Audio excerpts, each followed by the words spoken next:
자, 안녕하세요. 저는 우리 학원에서 행정 절차론을 담당하는 이준희라고 합니다. 그렇게 나오는데 박수를 치시니까 저를 위해서 박수를 치는 것 같고 막 그렇기는 한데,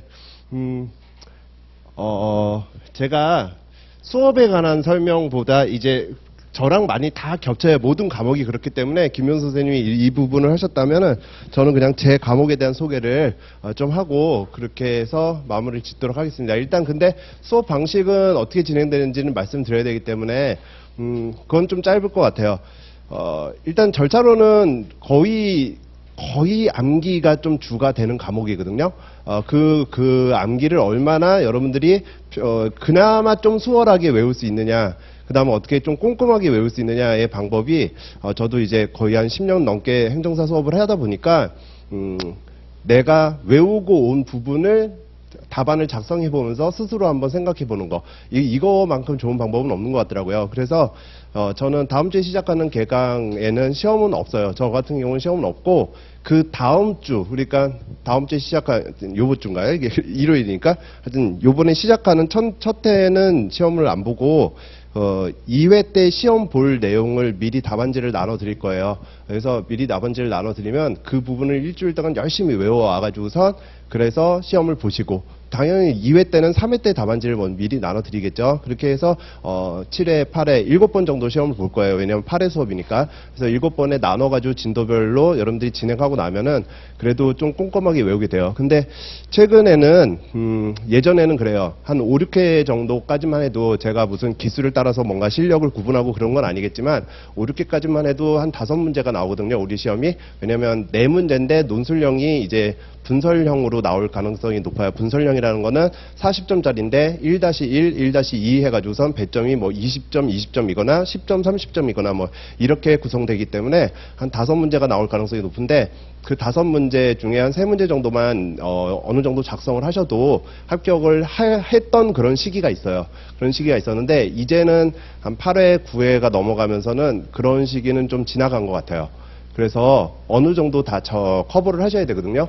그러면 제가 나눠드리는 5문제를 딱 다음 주 문제로 5문제를 딱 나눠드린다라고 한다면 여러분들이 외울 수 있는 양이 너무 적어요. 사실 그건 좀 적기 때문에 한 회당 뭐 한 6, 7 뭐 많은 그 비중에 따라서 나오는 출제율에 따라서 또는 뭐 암기량이 많은 부분이냐 적은 부분이냐에 따라서 제가 좀 나누겠지만은 한 7, 8개가 될 수도 있겠죠. 그 정도의 문제를 나눠드리면 여러분들이 일주일 동안 소화를 하시고 거기에 대해서 시험을 보시면서 암기를 해 나가시면 될 것 같아요. 그래서 절차론이라는 과목에 대한 설명은 이제 좀 이따 시작을 할 건데, 철저하게 암기가 좀 많은 과목이고 그 다음에 다른 과목 선생님들이 뭐라고 하실지 모르겠지만 제 개인적으로는 절차론이 가장 양이 많은 과목이에요. 왜냐하면 8개의 법으로, 제가 좀 쓰겠지만 8개의 법으로 이루어졌기 때문에 양이 가장 많은 그런 과목이거든요. 그 과목을 여러분들이 혼자서는 좀 외우기가 힘들어요. 제가 1차가 어저께 끝났죠. 어저께 제 개인 전화번호는 좀 많이 오픈하는 편이라서 연락이 오신 분들이 있어요. 저한테, 제가 학원 강사인데 저한테 학원을 다녀야 되냐고 물으시더라고요. 제가 어떻게 다녀야 되나 말해야 되나, 저도 참 애매해요. 근데 공부 방법은 그래요. 공부 방법은 가장 좋은 방법은 자기 스스로 하는 거예요. 정말 자기가 스스로 법조문 찾고 판례 찾고 해당되는 이론 찾아보고 검색해보고 해가지고서 하면 정말 잘 외워지죠. 근데 언제까지 그렇게 그거 한 3, 4년을 하셔도 다 못하실 거예요. 그 부분은. 만약에 혼자 그렇게 하신다면. 굉장히 뛰어나신 분들은 하시는 분들도 계시는데, 일반적이라면은, 저 같은 경우라면 못해요. 근데 이제 강사들은 그렇잖아요. 그거를 제가 맡은 과목이기 때문에 정말 여러분들은 여러 과목을 하지만 저는 한 과목만을 분석하고 그게 10년을 넘게 하다 보니까 어느 정도의 분석된 것들의 이게 중요하고 이거는 어디랑 엮이고 뭐 이런 것들을 모아서 노하우를 여러분들한테 전달을 해주는 거잖아요. 그렇기 때문에 학원을 다니면은 확실히 도움은 되겠죠. 확실히 도움이 되겠어요. 뭐 저는 꼭 학원을 다녀야 된다, 꼭 제 수업을 들어야 된다 이런 건 아니지만은 학원을 다녔을 때는 확실히 도움이 될 것 같아요. 그리고 뭐 이왕이면 다니실 거면 저한테 들으시면 저는 감사하겠죠. 자, 과목 설명을 좀 시작해 볼게요. 우리는 과목이 행정 절차론이고 포함되는 건 행정절차법, 그 다음에 뭐 정보공개법, 약칭으로 다 쓸게요, 제가. 그 다음에 뭐 개인정보, 그 다음 질서위반행위, 행정조사, 행정규제, 그 다음에 뭐 가족관계가 있고, 그 다음에 우리가 주민등록번호 이렇게 있어요. 주민등록법이 있는데, 행정절차론이니까 당연히 행정절차법에서 40점짜리가 나오죠. 역대 10번의 시험을 통해서 한 번을 제외하고, 물론 분량은 항상 40점 이상으로 나왔어요. 근데 한 번을 제외하고는 다 9번이 다 1번, 그러니까 논술형 문제는 다 행정절차론 법에서 나왔어요. 그렇게 나왔고, 그 다음에 가족관계하고 주민등록법 같은 경우는 10번 10회를 통해서 한 번씩 나왔어요. 그러니까 출제율이 좀 많이 낮죠. 그러니까 보통 학원가나 모든 사람들이 얘기할 때는 요 4개를 3개를 뭐 빅3다 이렇게 얘기를 해요. 그렇게 하는데 그런 거 치고는 개인정보보호법은 출제율이 그렇게 높은 편은 아니에요. 한 띄엄띄엄 우리가 10번 시험 보는 데서 한 5번 정도 나왔으니까 그게 출제율이 높은 편은 아니죠. 개인정보보호법은 다른 법에 비해서 양이 굉장히 많아요. 그러니까 여러분들이 보시면 알겠지만 정말 외울 양이 굉장히 많고 아마 절차법을 제외하고 나머지를 합친 양 정도의 양이 될까? 뭐 그 정도로 양이 많을 거예요. 그 다음에 올해 싹 다 개정이 됐어요. 그러니까 보통 개정이 많다면은 그거는 그에 나올 가능성이 좀 높은 거거든요. 그렇기 때문에 출제율이 그렇게 많이 높진 않지만은 올해는 나올 가능성이 좀 많이 높아진 법이긴 하죠. 자, 여러분들이 행정사가 이제 여기 오셨으니까 행정사가 되실 거예요. 이제 10월에 이제 시험을 보시고 나면은 뭐 발표가 12월에 나면 12월에는 이제 행정사 자격이 있는 자가 될 테고 뭐 실무 교육이나 연수 교육을 받고 난 다음에는 법정 교육을 받고 나서 개업을 하면 행정사가 되겠죠. 제가 행정사가 딱 되고 나서 한 2년 차인가? 3년 차인가? 갑자기 협회에서 연락이 오더라고요. 업무처리부 조사하러 온다고. 그리고 난 다음에 정말 3일 뒤에 업무처리부 조사하러 왔었어요, 공무원이. 그래서 공무원이 조사를 하는데, 업무처리부 작성을 보통 하죠. 대부분 사람들이 다 하는데, 저는 안 했었거든요, 사실. 업무처리부 작성이 어렵지는 않아요. 뭐 이것저것 그냥 내가 맡은 업무라든지 뭐 누구한테 맡았는지 수임액이 내용이 뭐가 얼마 받았는지 이거 쓰면 되는 거니까 어렵지는 않은데, 일이 없으면 진짜 더 어렵지 않죠. 쓸 게 없으니까. 근데 뭐 일이 없지는 않았었고, 저 같은 경우는. 근데 작성을 안 해놓으니까 밤새도록 작성을 정말 해가지고서 한 이틀 정도 걸렸나? 해가지고선 작성을 하고, 왔어요. 와가지고선 조사하러 갔죠. 근데 업무처리부를 제가 작성을 만약 안 했다면 어떤 일이 일어날까요? 공무원이 와서 처리부가 없으니까 그걸 보고 이제, 최종적으로 나와서 업무처리부 작성은 뭐 과태료죠. 과태료 뭐 100만 원이에요. 뭐 100만 원 이하니까 이 과태료 100만 원 이하를 하기 위해서 뭔가 사전에 통지를 할 거예요. 야, 너 업무처리부 작성을 안 했으니까 나는 거기에 대해서 너한테 이런 처분을 내릴 거야 라고 통지를 할 거예요. 그 사전 통지를 받으면 제가 난 이렇다 저렇다 내 의견이 있다면 이런 의견을 제출하고 거기에 대해서 이제 본 처분이 나오게 되죠. 본 처분에는 어떤 것 때문에 내가 과태료 100만 원을 너한테 하는지에 대해서 이유를 뭐 제시하게 돼요. 자, 여기에 대해서 과목에 대해서 다 한번 적용을 해볼게요.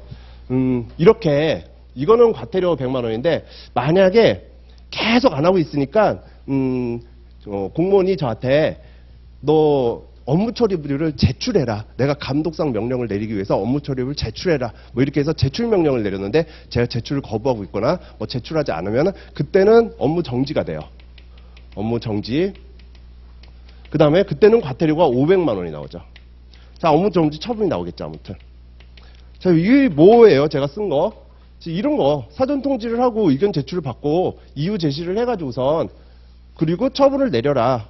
라는 어떤 처분까지의 행정작용 중에 하나인 처분까지의 어떤 절차예요, 절차. 이런 절차가 쭉 구성되어 있는 게 행정절차법이에요. 그러면 제 입장에서는 이 업무정지 처분이 나오고 과태료 100만 원이 나왔다 이러면은 열이 받죠. 어디서부터 열이 받냐면 왜 하필이면 나한테 나왔을까? 옆에 다른 행정사는 안 나왔는데 왜 나한테 나왔을까? 뭐 이런 거가 좀 고민이 될 거예요. 그래서 거기서부터 이제 왜 나를 선정했어요? 열람대 그 조사 대상자로 선정했어요. 라고 해서 조사 기준 선정에 대해서 뭔가 열람 청구를 할 수가 있죠. 자, 요거 나오는 거. 공문이 와가지고선 뭔가 조사하는 거. 이런 걸 행정조사라고 하고요. 그 행정조사법에는 당연히 내가 왜 선정되는지에 대한 어떤 열람 기준에 대한 열람을 할 수 있는 청구권이 규정돼 있어요. 이것도 행정조사죠. 그러면은 제가 이렇게 과태료를 물린다든지 아니면 업무 정지를 한다든지 뭔가 의무를 부여하고 있는 거잖아요. 그거 행정사법에 있거든요. 행정사법이 이런 게 있어요. 그럼 행정사법을 만들 때 우리한테 국민에게 의무를 부여하고 있는 거니까 당연히 그런 거를 규제라고 하죠. 규제. 그러면은 그런 규제를 할 때, 만들 때 어떤 절차를 거치고 할 때 어떻게 해야 되는지 그런 걸 다루고 있는 게 행정규제법이에요. 자, 최종적으로 지금 과태료 100만 원이 나왔죠. 여러분들 벌금, 뭐 과징금 뭐 이런 거 들어보셨겠지만 그런 거 아니고 과태료예요. 과태료. 왜 과태료였을까요? 업무처리부 작성하라는 어떤 의무를 제가 위반했기 때문에 질서를 위반한 거거든요. 그러니까 그 질서를 위반한 거에 대한 어떤 제재로 과태료를 낸 거거든요. 그래서 그런 거를 질서 위반행 규제법에 다루고 있는 거죠. 자, 그 다음에 만약에 이 열람 청구라는 것이 행정조사법에 규정돼 있다면 그러면은 돼 있으니까 제가 열람 청구를 했겠죠. 규정돼 있지 않았다면 저는 내가 왜 대상자에 선정됐는지 알 수 없을까요? 그래도 알 수 있죠. 왜요? 정보 공개 청구를 할 수 있잖아요. 정보 공개 청구. 그죠? 자, 그렇게 뭐 하나의 사안이지만 그 사안에 해당되는 모든 법들이 다 엮이고 유기적으로 흘러가요. 이런 것들을 다 포함해서 나오는 문제, 사례 문제가 아직까지는 없었죠. 아직까지는 없었는데 이제 시험이 어려워진다면 점점 이런 것들은 엮이게 돼요, 서로. 자, 그래서 절차론이라는 한 8개의 법을 가지고 각각을 외우는 것도 중요하지만 그 각각의 어떤 의미라든지 그거에 서로 융합됐을 때 어떤 나올 수 있는 현상이라든지 이런 것들도 여러분들이 스스로 공부하셔야 되는데 그거는 제가 볼 때는 학원의 도움은 좀 필요할 것 같아요. 자, 과목은 이런 것들이 있다. 이 정도 되면 어떤 과목인지 각각을 지금 수업할 수는 없으니까 제가 설명은 마치도록 하고요. 제가 설명회나 아니면은 수업 때 마지막 날 항상 여러분들한테 말씀드리는 게 있어요. 저는 1회 때 행정사를 합격했거든요. 그러니까 2013년 합격을 하고 그때 이제 개업을 했어요. 개업을 해서 이제 10년 차가 되나요? 11년 차가 됐나요? 숫자가 약해서 한 10년 차 정도 됐죠. 제가 뭐 행정사로서 업무를 여러분들한테 가르쳐 준다 이럴 시간은 없어요. 이럴 시간은 없는데 그 얘기를 하는 이유는 저한테 직업을 물으면 그래요. 너 직업이 뭐니? 하고 물으면 저는 강사예요 이렇게 얘기를 안 하고 저는 행정사예요 이렇게 얘기를 하거든요. 당연히 그렇게 생각을 하고 있고 여러분들이 물어봐도 저는 행정사예요 라고 얘기를 하죠.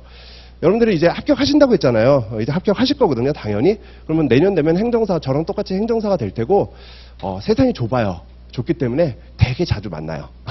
제 수업했던 사람들하고 되게 자주 만나는데 제가 수업을 항상 준비하거나 여러분들한테 전달을 할 때 항상 갖고 있는 마음은 제가 진짜 2회 때부터 수업을 했으니까 그때부터 지금까지 쭉 갖고 있는 마음은 워낙 우리하고는 뭐 다른 선생님들이 다 잘 가르쳐서 저는 그냥 이렇게 보조만 맞추면서 따라가면 되거든요, 사실. 근데 보조도 못 따라가가지고 못 맞춰가지고선 나중에 합격은 했는데 쟤 때문에 감히 떨어질 뻔했어 막 이러면서 저한테 얼굴을 붉히면서 서로 만난지는 않았으면 그래도 제가 좀 도움이 됐으면 뭐 이런 생각으로 항상 저는 준비를 하거든요. 왜냐면은 강사는 언제까지 할지 모르겠지만 행정사는 제가 죽을 때까지 할 거라서 여러분들하고는 죽을 때까지 만날 수밖에 없는 그런 관계가 될 거거든요. 그래서 항상 저도 그런 마음으로 수업 준비를 할 거고 여러분도 4개월만 딱 열심히 준비하시면 돼요. 그러면 합격을 하실 수 있으니까 정말 한번 제대로 해봐야지 4개월 열심히 해봐야지 라는 생각으로 좀 따라와 주시고 믿어 주셨으면 합니다. 자, 이걸로 저는 마치도록 하겠습니다. 감사합니다.